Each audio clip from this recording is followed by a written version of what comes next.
Bonsoir Jordan Bardella. Bonsoir Monsieur Boulot, merci de votre invitation. Et merci à vous de l'avoir accepté. Avant même de vous poser la toute première question, je voudrais que vous écoutiez François Bayrou, c'était cet après-midi. Dans les 13 jours qui viennent, les Français vont influencer leurs représentants pour qu'ils choisissent et disent s'ils se placent du côté du chaos ou du côté de la conscience et de la responsabilité. François Bayrou, qui sera donc notre invité ici même demain soir, quoi qu'il dise, quoi qu'il fasse, vous voterez contre la confiance de son gouvernement.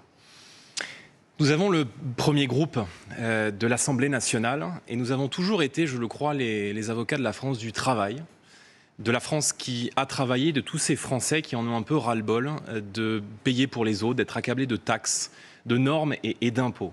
Et cette France-là, qui est, je crois, majoritaire dans le pays, elle n'a pas confiance dans un gouvernement qui, tout l'été, a indiqué qu'elle entendait supprimer 2 jours fériés qui sont sacralisés dans le calendrier et dans la vie du pays, mais aussi augmenter de 20 milliards d'euros les impôts. Par conséquent, nous voterons évidemment contre la confiance du gouvernement, charge potentiellement à un nouveau gouvernement ou à un président de la République, si celui-ci devait choisir des outils constitutionnels pour sortir de cette crise, d'entendre aujourd'hui ce que souhaite une majorité de Français dans le pays. Donc, pour être plus précis, si entre maintenant et le 8 septembre, François Bayrou fait des propositions, reprend même partiellement certaines de vos idées, vous ne vous abstiendrez pas, vous voterez contre, quoi qu'il advienne. Je voulais qu'on soit absolument sûr de ce point-là. Absolument, et je vais être très honnête, je ne crois pas au Père Noël. Monsieur Bayrou, il a l'immobilisme satisfait, ça fait plusieurs mois qu'il travaille, ça fait plusieurs mois qu'il met en œuvre des orientations qui sont celles de ses prédécesseurs et qui sont celles d'Emmanuel Macron, puisqu'il en est un ami et un soutien depuis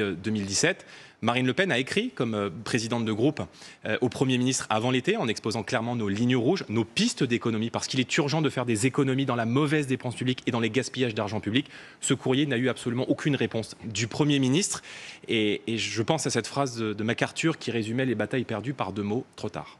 Et donc, lorsque le Premier ministre dit « certains préfèrent le chaos », évidemment, il vous vise avec d'autres, vous pensez que 2 jours fériés travaillés valent, dans votre esprit, le fait de faire imploser le système et qu'il y ait un 5e Premier ministre en moins de 20 mois. Monsieur Boulot, je ne fais imploser aucun système. D'abord, permettez-moi de vous rappeler que je n'ai aucune responsabilité avec mon mouvement politique dans la situation dans laquelle nous sommes. Lors des élections législatives de juillet 2024, Emmanuel Macron et Jean-Luc Mélenchon se sont alliés pour nous empêcher d'avoir une majorité à l'Assemblée nationale et ont préféré plonger le pays dans un chaos institutionnel qui pèse aujourd'hui sur le pouvoir d'achat de nos compatriotes, sur les orientations politiques du pays et évidemment sur la vie de nos entreprises. Ils sont responsables de la situation financière dans laquelle nous sommes aujourd'hui et que M. Bayrou déplore. Rendez-vous compte aujourd'hui que depuis 2017, c'est-à-dire en 8 ans, il y a eu autant de dettes supplémentaires dans notre pays que dans les 50 ans qui ont suivi la Seconde Guerre mondiale. Nous avons des taux d'intérêt aujourd'hui qui sont supérieurs à ceux de la Grèce, à ceux du Portugal ou à ceux de la Slovénie. Qui l'eût cru, Monsieur Boulot? Donc, moi, je crois qu'il est urgent de rompre avec ces politiques. Et je viens dire ce soir devant vous et devant nos compatriotes qu'il n'y a qu'une seule possibilité pour sortir de cette impasse politique dans laquelle nous sommes, c'est d'en revenir aux urnes, c'est de se rendre devant le peuple français et c'est qu'Emmanuel Macron entende aujourd'hui ce blocage institutionnel qu'il a lui-même suscité et qu'il prononce soit la dissolution de l'Assemblée nationale, soit évidemment qu'il remette sa démission et qu'une nouvelle élection présidentielle puisse permettre aux Français de se choisir un cap pour le pays. On va revenir là-dessus. Aucune personnalité du bloc central, quelle qu'elle soit, ne trouverait grâce à vos yeux. Si demain ou après-demain est nommé Gérald Darmanin ou Bruno Retailleau à Matignon, ça ne changerait rien pour vous.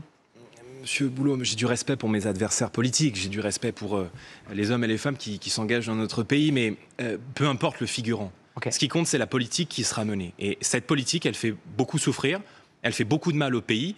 Et je regrette, moi, que M. Bayrou fasse un refus d'obstacle.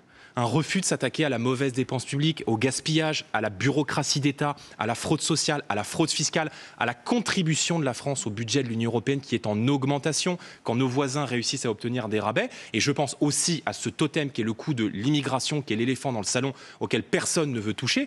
Nous accueillons chaque année, Monsieur Boulot, 500 000 personnes dans notre pays. Il y en a 50 000 qui travaillent. Les 450 000 autres, qui payent? Que font-ils? Si Emmanuel Macron ne démissionne pas, s'il dissout l'Assemblée nationale, et si, par hypothèse, votre parti et vos alliés, vous arriviez en tête, vous seriez un Premier ministre de cohabitation. Bien sûr. Vous l'accepteriez, cette formule? Bien sûr, je l'ai dit lors des dernières élections législatives. Vous ne demanderiez pas la démission d'Emmanuel Macron? Mais nous sommes lucides sur la vie des Français. Nous sommes lucides sur le quotidien des Français. Et le général de Gaulle disait le caractère et la vertu des temps difficiles. Nous aurons le courage de mettre en œuvre le projet de redressement qu'attendent aujourd'hui une majorité de Français.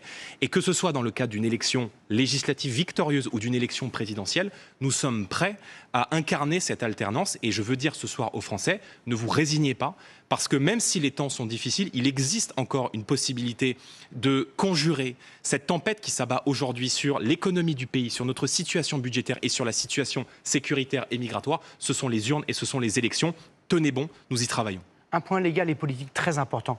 S'il y a dissolution, s'il y a élection législative, Marine Le Pen, aujourd'hui députée, ne pourra pas se représenter. Elle a été condamnée le 31 mars dernier avec exécution provisoire à 5 ans d'inéligibilité. Elle ne peut pas se représenter à une quelconque élection avant le 1er avril 2030. Vous savez d'abord, vous avez acté ça, vous êtes d'accord avec ça? Il y a un appel qui aura lieu très certainement au printemps. Qui n'est pas suspensif. Qui aura lieu, qui n'est pas suspensif, vous avez raison, mais qui aura lieu très certainement au printemps 2026. Et nous étudions évidemment avec l'ensemble de nos conseillers et de nos avocats toutes les voies juridiques pour que, même en cas de dissolution, Marine Le Pen puisse, devant le Conseil constitutionnel, charge au Conseil constitutionnel de trancher, présenter au nom du peuple français sa candidature. Et je souhaite de tout cœur qu'elle puisse évidemment non seulement être candidate, être réélue, mais aussi évidemment présider notre groupe à l'Assemblée nationale. Mais si la dissolution avait lieu par hypothèse dans quelques semaines, elle ne pourrait pas se présenter, nous sommes d'accord. Il existe un chemin juridique, ce chemin juridique il est étroit, mais Marine Le Pen est une battante, elle se bat pour l'intérêt des Français, et elle a toujours d'ailleurs indiqué que l'intérêt des Français était non seulement au cœur de son engagement politique, mais qu'il se plaçait au-dessus de tout.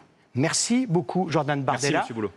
Nous retenons donc de votre intervention que quoi qu'il advienne, quoi qu'il arrive, quoi que dise le Premier ministre, vous voterez contre la confiance pour lui et son gouvernement. Merci beaucoup. Demain, à votre place, je recevrai le Premier ministre François Bayrou à 12 jours du vote de confiance qu'il a lui-même déclenché. Sur TF1, ne manquez pas demain, à partir de 7h, la matinale de Bruce Toussaint avec toute son équipe. Ils recevront notamment Sophie Primas, la porte-parole du gouvernement. Tout de suite, la météo d'Evelyne Delia, puis votre série SWAT. Demain à 13h, Marie-Sophie Lacaro. Je vous retrouve à 20h. Excellente soirée à tous. À demain.